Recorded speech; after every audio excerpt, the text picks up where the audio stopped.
Adventures of Irvingman! Yes, it's Irvingman, strange visitor from California who came to Tacoma with powers and abilities far beyond ordinary YouTubers. Irvingman, who can change the most innocuous statement into a dumb joke, still lives in his childhood with his old TV shows, and who, disguised as Irving J. Funkelmeyer, fights a never-ending battle for laughter, music, and ad revenue. For the season ender, what turned out to be the series ender, our most popular guest star is back. Audiences fell in love with him the first time we saw him and frankly couldn't get enough of him. I'm talking, of course, about Phillips Teed, better known to us as Professor Pepperwinkle. Between 1956 and 1958, he appeared 5 times as the lovable dimwit genius inventor. The only reason Mr. T didn't appear more often, or even become a regular, is because every other show on television also wanted a piece of him, and there was only so much of him to go around. What's he up to today? This is Mr. Salem, Secretary of the Treasury. And Mr. Carter, President of the International World Bank. Gentlemen, Miss Lois Lane and Mr. James Olson, 2 of my reporters. I was just showing him this pound of gold I made in my laboratory. A pound of gold that he made in his lab. The price of gold was fixed at $35 an ounce. To get that value today, basically add a zero, so in today's money, he has $350 times 16 ounces to a pound equals a lot. Just think, ever since medieval times, the alchemists and scientists have been trying to transmute base metal into gold. And I'm the first one who ever found how to do it. So why are those other 2 guys there? More than $500 worth of gold, and he acts as though it didn't amount to a hill of beans.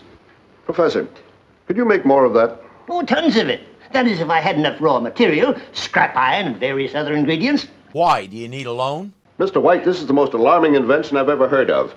If he starts making gold by the ton, do you realize what will happen to this country's economy? Why, our monetary system would be shattered and Fort Knox would become a ghost town. Not only that, it would destroy the international banking structure and throw world trade into a panic. For its first 150 years or so, this country used the gold standard. That meant that if you had legitimate money issued by the federal government, at any time you could submit it and get its value in gold. Why would you want to do that? Because gold was a commodity that stayed fairly steady in value all around the world. You could take a $100 bill to another country and the monetary exchange might leave you a little short. Present gold and you get an even trade. The United States abandoned the gold standard in 1933 for domestic purposes, but kept it around to maintain trade with other countries that still used it. That meant that as far as other nations were concerned, they could present American money and get gold in exchange straight from the depository in Fort Knox that Goldfinger once broke into. But flooding the world with homemade gold would work just like flooding the world with counterfeit money. It has the potential to destroy entire economies and throw the world into another Great Depression. The professor hadn't thought of that. For the good of the United States. For the good of the entire world. We must ask that you forget this invention. And promise never to use it again. They're absolutely right, Professor. You mustn't make any more gold. Well, all right, if you say so. I won't make another bit. Secretary of the Treasury, small potatoes. Head of the World Bank, insignificant. Clark says so, I'll get on it right away. Remember, I don't want one word of this to leak out. And that goes double for you, Mr. J. Blabbermouth Olson. Oh, cross my heart, Chief. I won't spill a word. And he won't, at least not deliberately. Golly, Professor, I never thought I'd live to see the day that I'd be sitting with a man that could turn rusty old iron into 24-karat gold. Oh, it's really no trick at all. In fact, I'm surprised I didn't think of it before. Jim, you better remember what Mr. White said. You're not even supposed to be talking about it. Too late. Why, Mr. Mitchell here's got one of the kindest hearts you've ever seen, Professor. If I was to shoot you right now, he'd be terrible sore at me. Well, I'm certainly glad to hear that. But sore or no sore, I'm gonna plug you, unless you make us a batch of gold. They don't want that much, only 2 tons. I hope they have a good strong truck and some good strong backs. He refuses until they threaten Lois and Jimmy. Yeah, but I'll have to have raw materials, scrap iron, and various other ingredients. It'll all cost money. Don't worry your head about it. Here. Here's 10,000 bucks. Buy whatever you need. 10,000 bucks with sequential serial numbers and still in the bank wrapper. But the professor hasn't noticed that. He says the machine can only turn out about 10 pounds a day, so this'll take some time. That's about $6,000, which is fine with them. They'll be back tomorrow to pick up the first installment. Clark has a funny feeling about the professor and can't shake the sense that something bad is going to happen. Oh, by the way, the professor called, while you were both out. What did he say? Oh, you know him. He's so vague. It was something about, for the both of you not to worry. He'd attend to it personally. I've got to be going. I'll see you later. Tend to what? Good question. Let's head over to his place and ask him. I don't want you to worry about a thing. No cause for alarm. Everything's going to be quite all right. I'm not the least bit upset, and there's no danger apparent. And I have no intention of going back on my promise to the Secretary of the Treasury. Whoa, Professor. They've been here. Who's been here, Professor? The two men with guns. But he's not worried. In fact, he has a plan. They're never going to get the gold. But you said they have guns, so obviously they're dangerous men, Professor. But I'm sometimes a dangerous man myself, Miss Lane. Although you might not think it to look at me. Let's not be silly about this. The first thing we've got to do is get Superman right on the job. Or you could, call the police, since you actually know how to get hold of them. Now, I want to show you something. Here. Just look up there. Do you see those two sandbags? Well, that's another one of my inventions. I call it the automatic crook stopper. He maneuvers them into position and bonk, they're down. Isn't this sort of Rube Goldbergish? Exactly. But effective. If you're not familiar with Rube Goldberg, allow me to enrich your life. Reuben Garrett Lucius Goldberg was born July 4th, 1883. His artistic talent was evident from an early age, and ultimately he became a cartoonist. He did several comic strip series such as Mike and Ike They Look Alike and Foolish Questions. But he's best known for his intricate, not to say ridiculous, machines for performing common tasks. There was always a detailed illustration and each component was marked with a letter. The accompanying directions explained exactly how the machine worked. Now, here's a problem that I found when searching for some of these to show you. There are lots of pictures of Rube Goldberg machines out there on the internet, and almost none of them include the directions. What the frill, people? They're not that funny without the explanation. Here's one that includes it. Concept. Weight of rain, A, in sponge, B, causes string, C, to spin fan, D. Breeze from fan swings weather vane, E, which upsets bag of seeds, F, into flower pot, G. As seeds grow and bloom, caterpillars, H, spin cocoons which naturally become butterflies and fly to flowers, thereby allowing weight of board, I, to lower magnet, J, which attracts iron bar, K, causing string, L, to open box, M. Soup bone, N, drops in front of Zozzlehound, O. He wags tail for joy, wiping rain from windshield. The big problem is to get the butterflies to hatch before the rain stops. Ask the King of Spain about this. He has plenty of time to figure it out. He made one for getting out of bed in the morning, for wiping your face with a napkin, any simple basic task such as brushing your hair. He could come up with a machine that would do it in the least efficient way possible. I have a feeling he and Professor Pepperwinkle would have gotten along famously. Or they would have hated each other. And while they're completely unaware of their peril, I simply press them. Oh, goodness gracious. His machines may not be effective, but his demonstration definitely was.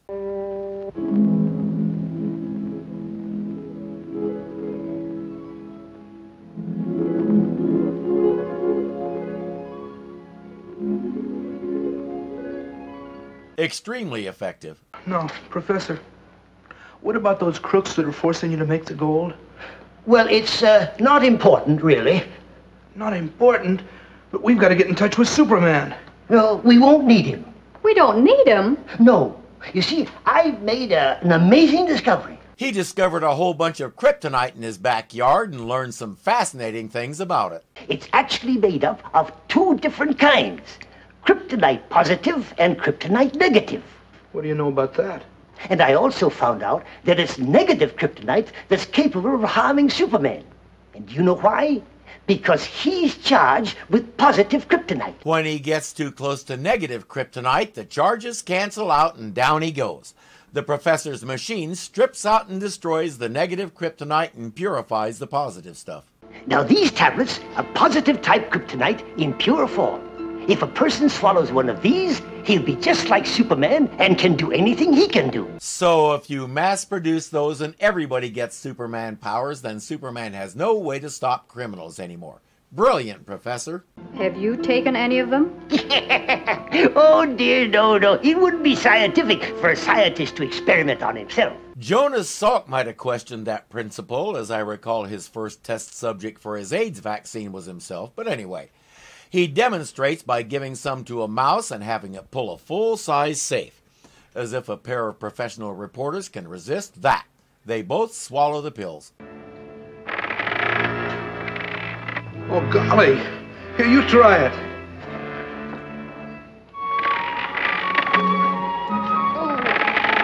He shows them the money the crooks gave him. It's from the First National Bank. They'll fly over there and talk to the banker about it.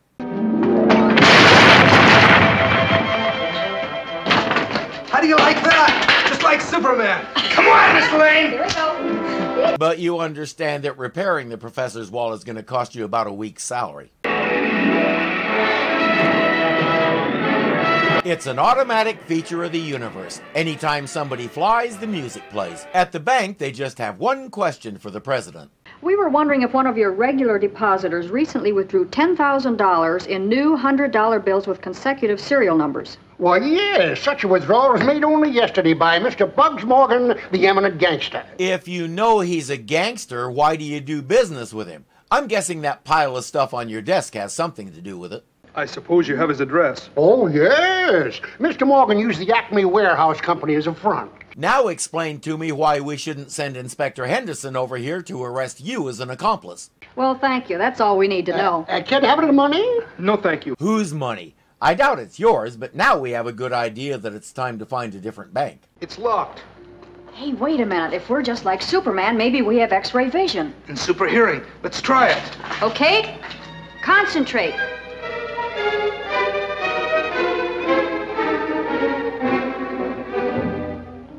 2 tons of gold is $2,240,000. That's the 2,240,000th time you figured it out. That confirms it. These are the guys we want. Lois will knock on the door. In a manner of speaking. The bad guys try shooting, and of course, the bullets not only bounce off them, they don't even make holes in their clothes. Allow me, Miss Lane. Be my guest. That's good, because as we learned from Wonder Woman, girls don't hit. They throw bad guys around. Our friends don't have time for that. That'll teach him to fool around with Super Olsen. You find some ropes and tie them up. I'll call the police. Right, Miss Lane. Meanwhile, the professor has gotten his sandbags put back up because he doesn't know the crooks have been dealt with.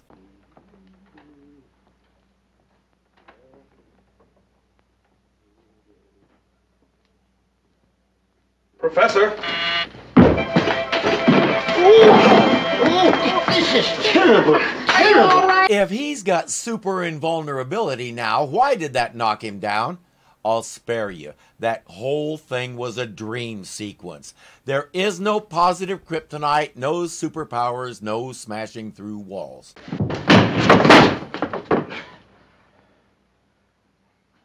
Well, the good news about that is he's also no longer on the hook for wall repairs.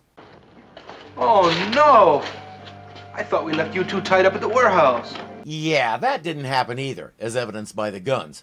While one ties up Jimmy and Lois, the other is telling the professor, get busy and start making some gold right now. With his friend still in danger, he doesn't have a choice. Oh, yeah, these go in too.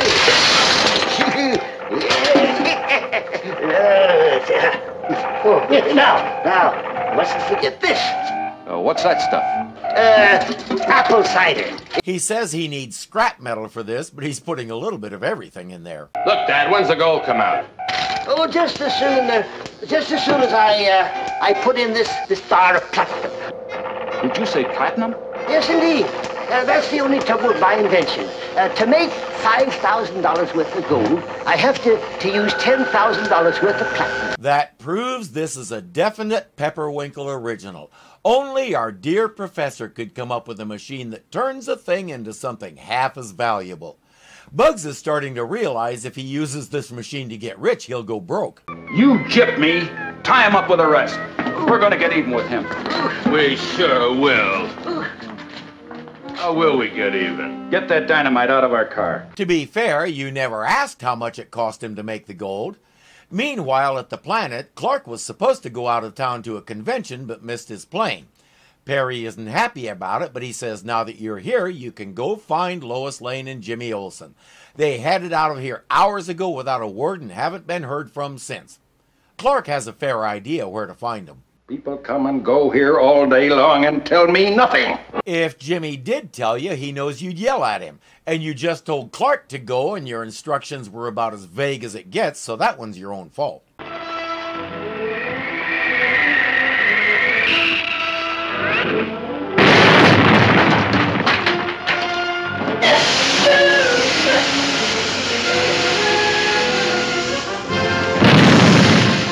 I counted 5 sticks of dynamite, and that's all it did. Now I wonder where the professor got his hands on a box made of battleship steel. I did not faint. I was just so tired from doing all those Superman stunts in that dream I had that I fell asleep. More likely that sandbag gave him a serious concussion and he lost consciousness again. Nobody on TV ever seems to think of that. The professor's machine is destroyed and he's promised not to make another one. Lois and Jimmy get to write a terrific story. 2 bad guys are out of circulation. All's well with the city for a while. And that's it for Superman. As I mentioned in episode 9, there were plans to make Sergeant O'Hara a regular character in subsequent seasons, but when Perry White actor John Hamilton died suddenly, all future plans sort of went out the window. There was talk of reviving it later on, but by the time it got to be more than just an idea, lead actor George Reeves was also dead. The official cause of death was suicide from a gunshot wound to the head. Not many people believe that, and to this day, lots of questions swirl around the event. But that was the definitive end of the adventures of Superman. The other cast members went their separate ways. Jack Larson found himself so typecast as the wide-eyed young man who has no clue about the real world, he stopped acting and turned to writing and producing with good success.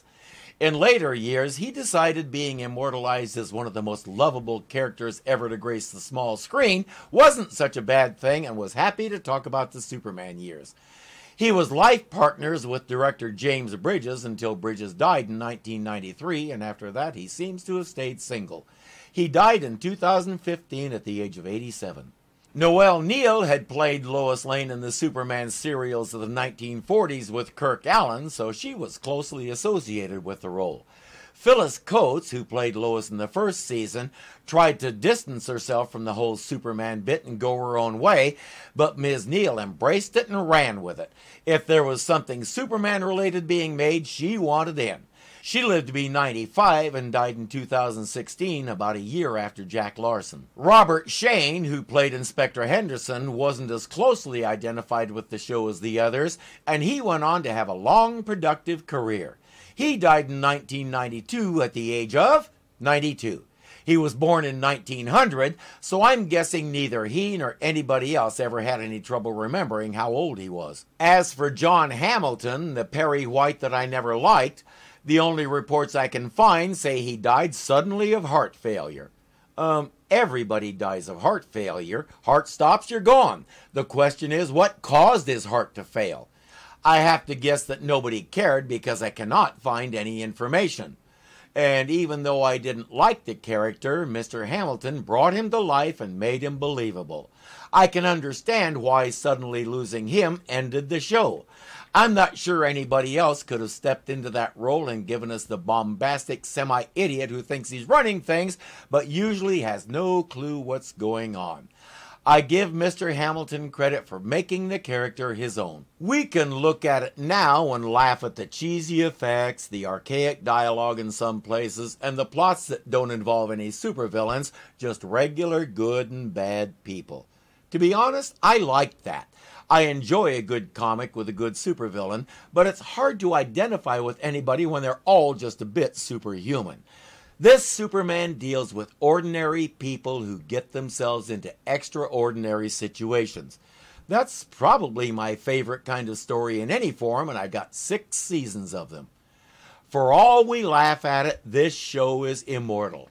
It accomplished something not many television shows can: longevity.